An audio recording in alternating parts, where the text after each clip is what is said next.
السلام عليكم ورحمة الله تعالى وبركاته. خوتي خواتاتي المغاربة فين ما كنتو، كنتمنى تكونوا على خير وبخير.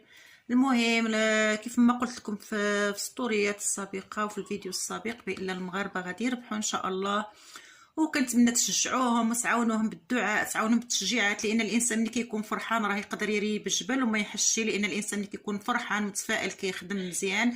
ولكن الانسان الا كان مكتئب وكان منحبط راه ما كيقدرش يهز حتى كاس من الطيفور الا كان من الطبله الا كانت قدامه. شحال من شلل بالفرحه كيوقف، وشحال من انسان كيكون يعني ماشي خدام مزيان بالفرحه كيخدم. وكنتمنى تشجعوهم تعاونوهم ان شاء الله بالتفاؤل بالفرحه وبالامل ان شاء الله يا ربي. ما قلت لكم يعني انا عملت صلاه الاستخاره وشفت عندهم واحد نسبه كبيره في الفوز ان شاء الله يا ربي، وكنتمنى يفوزوا باذن الله ان شاء الله يا ربي. وانا ماشي منجمه او لا شي حاجه، صلاه الاستخاره كنعملها بحال الناس. والى فيديو قادم ان شاء الله.